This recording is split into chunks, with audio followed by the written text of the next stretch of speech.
Capítulo 1. Voz que clama. En los días en que Israel vivía bajo el peso del silencio profético, un sacerdote llamado Zacarías entró al santuario para ofrecer incienso. Allí, entre el humo de la adoración y el anhelo del pueblo, se le apareció el ángel Gabriel. La noticia era celestial: su esposa Elizabeth, anciana y estéril, concebiría un hijo. Su nombre sería Juan. Zacarías dudó, y como señal, quedó mudo hasta que la promesa se cumpliera. El nacimiento de Juan no fue solo un milagro biológico, sino un acto divino que reabría las puertas del cielo. El pueblo se maravillaba. ¿Qué será de este niño?, preguntaban. Juan sería profeta del Altísimo, iría delante del Señor, y prepararía sus caminos. Su vida comenzaba con una asignación clara: ser voz que clama en el desierto. No sería sacerdote como su padre, ni buscaría los caminos del templo. Su púlpito sería el desierto, su mensaje, fuego, su misión, preparar. En el vientre, saltó al oír la voz de María, portadora del Mesías. Desde antes de nacer, reconocía al Salvador. Su nombre, Juan, Dios ha tenido misericordia, rompía con la tradición familiar, señalando que algo nuevo había comenzado. Cuando nació, su padre recuperó el habla y profetizó. Y tú, niño, serás llamado profeta del Altísimo, porque irás delante del Señor para preparar sus caminos. Desde entonces, el pueblo supo que Juan no era un niño común. La mano de Dios estaba con él. Y aunque aún era un infante, el cielo ya escribía su historia. Así comienza la narrativa del hombre que no se vistió con seda, ni comió en palacios, pero cuyo eco aún retumba. Juan, el Bautista, el que no hizo milagros, pero cuyo nacimiento marcó la restauración de la voz de Dios entre los hombres. La historia de Juan nos recuerda que cada generación necesita una voz. Una voz que clame, que sacuda, que despierte. Y esa voz, nacida del vientre de una mujer estéril, sería la trompeta que anunciaría la llegada del Cordero. Capítulo 2. Creciendo en el Espíritu. Juan no creció en palacios ni se formó en escuelas rabínicas. Su cuna fue la quietud de los campos y su escuela, el silencio del desierto. Desde su juventud, se apartó de los caminos del mundo y eligió la senda estrecha de la consagración. Su vida fue un voto constante, sin vino, sin vanidad, sin ambición. Un nazareo desde el vientre. Mientras otros niños corrían por las calles de Jerusalén, Juan aprendía a caminar entre dunas. Su alimento era simple: langostas y miel silvestre. Su ropa era áspera, de pelo de camello. Nada en él llamaba la atención del mundo, pero todo en él atraía la mirada del cielo. En la soledad del desierto, su espíritu fue forjado. No necesitó púlpitos dorados ni sinagogas llenas para oír a Dios. El eco de las montañas y el susurro del viento se convirtieron en el altar donde su alma se encendía. Allí aprendió a discernir la voz del Eterno, lejos del ruido de la religión sin vida. El desierto, donde muchos se pierden, fue para Juan un útero profético. Fue en ese lugar inhóspito donde su llamado tomó forma. Cada amanecer traía consigo una nueva revelación. Cada noche, una palabra para guardar. Su preparación no vino de hombres, sino del cielo. Y aunque aún no se había manifestado públicamente, el pueblo ya murmuraba historias sobre él. El hijo del milagro, el niño del templo, el elegido del desierto. La expectativa crecía. Pero Juan no tenía prisa. Sabía que el tiempo de Dios es perfecto. Sabía que antes de hablar a las multitudes, debía escuchar mucho más tiempo a Dios. Juan creció fuerte en espíritu.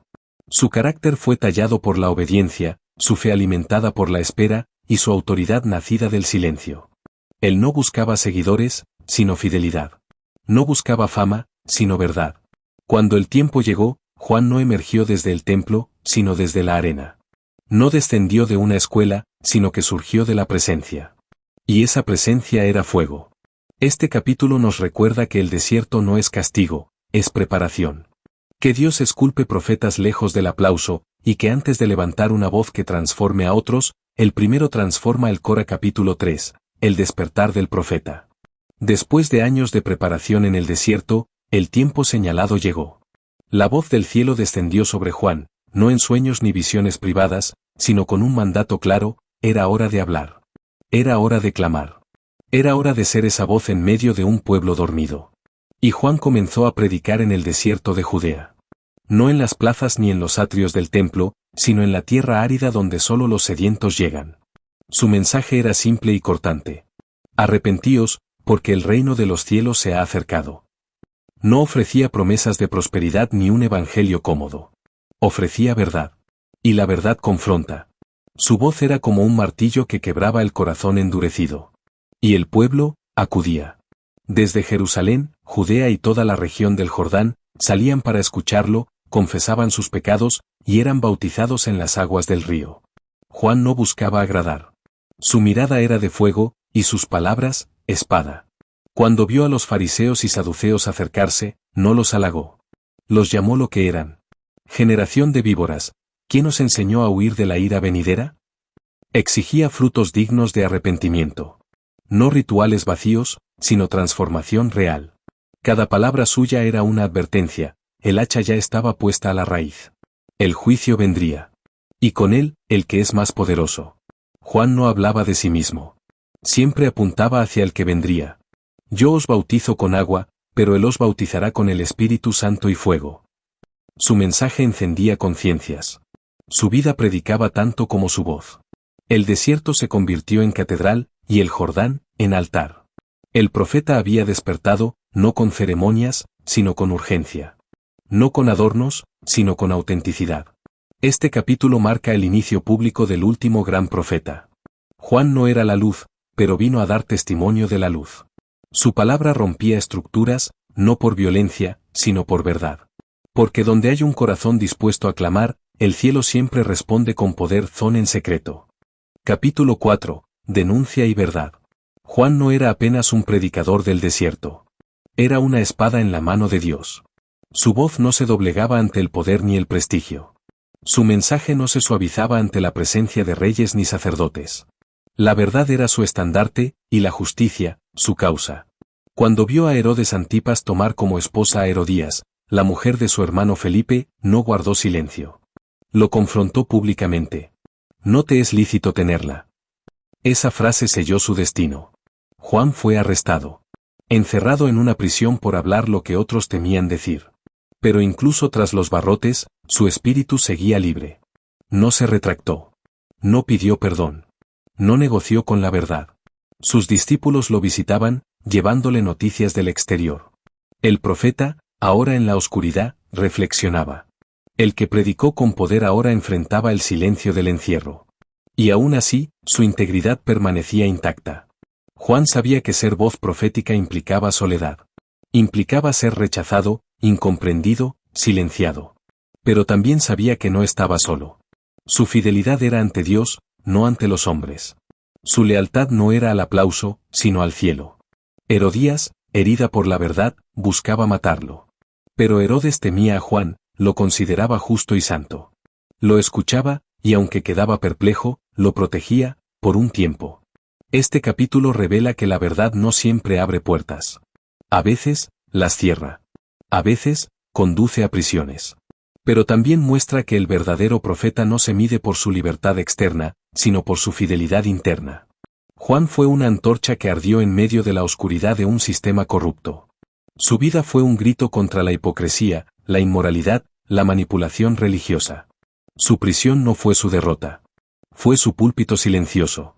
Y mientras el mundo intentaba apagar su voz, su mensaje seguía ardiendo en los corazones. Capítulo 5. Encuentro con el Mesías. El día que Juan vio a Jesús acercarse al Jordán, el mundo se detuvo para él.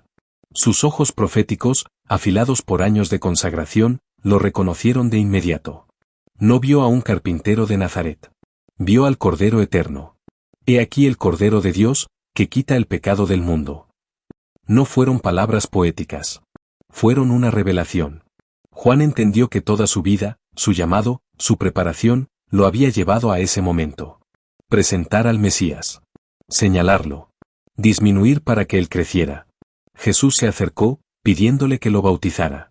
Juan se resistía. Yo necesito ser bautizado por ti, ¿y tú vienes a mí? Pero Jesús le respondió. Deja ahora, porque así conviene que cumplamos toda justicia. Juan cedió. Lo sumergió en las aguas. Y entonces, los cielos se abrieron. El Espíritu Santo descendió como paloma. Y una voz tronó desde el cielo. Este es mi Hijo amado, en quien tengo complacencia. Fue un momento cósmico. La Trinidad revelada en un río. el cielo testificando, la tierra confirmando, y Juan, testigo de la mayor revelación de la historia. Después de este encuentro, Juan señaló a Jesús ante sus propios discípulos. Algunos lo dejaron para seguir al Mesías. Y Juan no se entristeció. Se alegró. El amigo del esposo, que está a su lado, se goza grandemente de la voz del esposo. Así, pues, este gozo mío está cumplido. Juan entendía su rol. No era el centro. Era la voz que preparaba. El dedo que señalaba. La sombra que anunciaba la luz. Este capítulo es la cúspide de su ministerio. No porque fue glorificado, sino porque cumplió su misión. En el momento más trascendental, Juan se hizo a un lado, y eso lo hizo eterno. Capítulo 6. Discipulado y transición. Juan había reunido discípulos fieles, hombres que caminaban con él, aprendían, y eran transformados por su mensaje.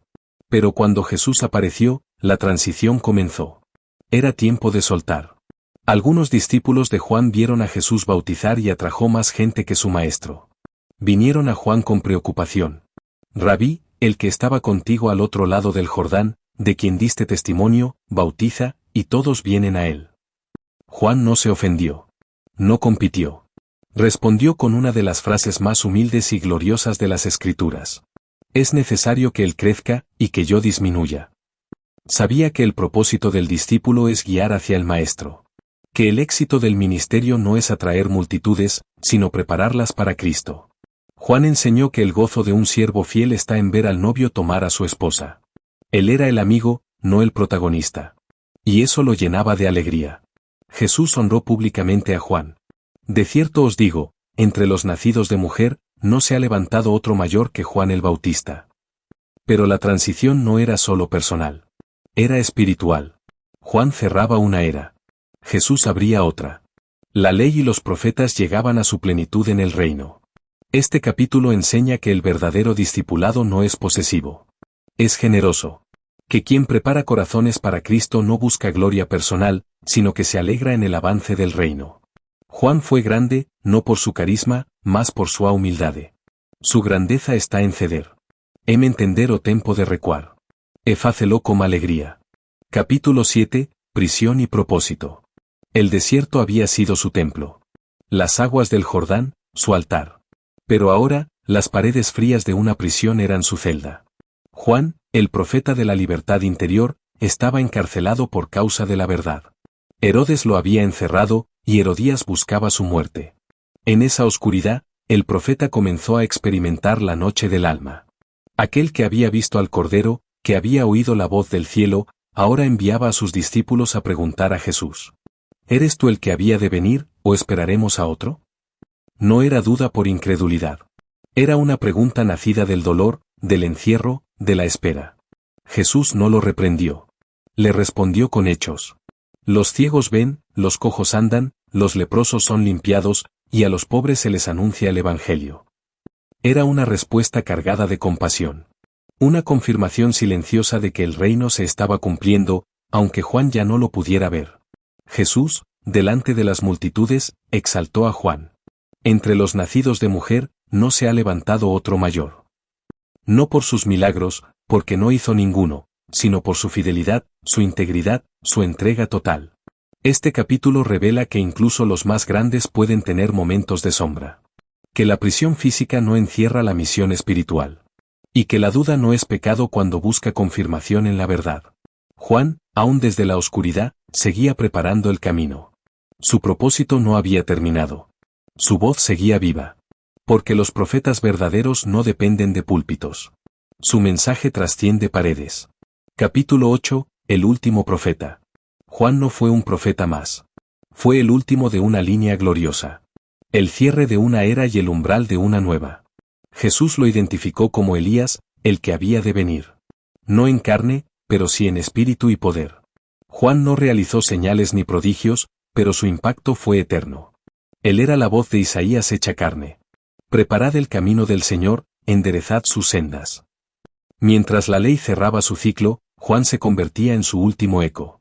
Su mensaje, un llamado al arrepentimiento, era la base sobre la cual se edificaría el reino. La transición era clara. Juan representaba el clamor de los profetas. Jesús, el cumplimiento de ese clamor. Juan era la puerta. Cristo, el camino. Muchos no entendieron a Juan. Decían que estaba endemoniado por su vida austera. Tampoco entendieron a Jesús, al que acusaban de glotón. Así es el corazón religioso, no reconoce la visita de Dios cuando no encaja en sus moldes. Pero el cielo sí lo reconoció. Juan fue ungido para despertar corazones. Para romper con las estructuras vacías. Para anunciar que el reino ya no era una promesa lejana, sino una realidad presente. Este capítulo honra el legado profético. Porque Juan fue más que un hombre. Fue un mensaje. Su vida fue una flecha lanzada con precisión divina para alcanzar el momento justo. Y aunque su tiempo se agotaba, su testimonio quedaba escrito en los cielos. Capítulo 9, Martirio y legado. Llegó el día trágico. Herodes celebraba su cumpleaños con una fiesta. Salomé, la hija de Herodías, danzó ante él y sus invitados. Encantado, Herodes le prometió cualquier cosa que pidiera. Ella, aconsejada por su madre, pidió la cabeza de Juan el Bautista en una bandeja. El rey se entristeció. Pero su orgullo y el peso de los presentes lo llevaron a cumplir su palabra. Juan fue decapitado en la cárcel. Silenciado por los hombres, pero honrado por el cielo. Sus discípulos recogieron su cuerpo y lo enterraron.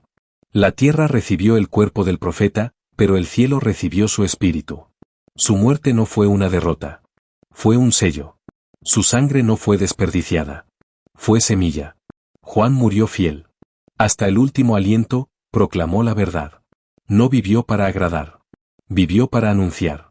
Y por eso murió con dignidad. Este capítulo revela que los verdaderos mensajeros no viven para conservar sus vidas, sino para entregarlas. Juan no buscó escapar. No negoció. No retrocedió. Su martirio es un espejo para todos los que proclaman hoy. Un recordatorio de que la verdad cuesta. Pero también de que el reino vale más que la vida. Capítulo 10. La voz que no calla. Juan murió, pero su voz sigue viva. Sigue resonando cada vez que alguien clama en el desierto. Sigue ardiendo en los corazones que se niegan a callar. Su vida es eco del cielo, trompeta del reino, heraldo del Cordero.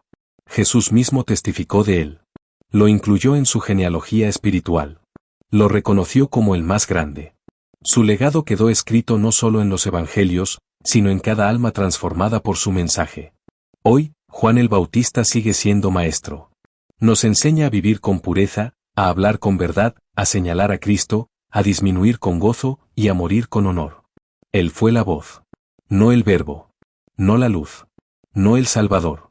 Pero sí la trompeta que anunció su llegada. Y su voz, no callará. Porque donde hay un corazón dispuesto a preparar el camino del Señor, allí renace el espíritu de Juan.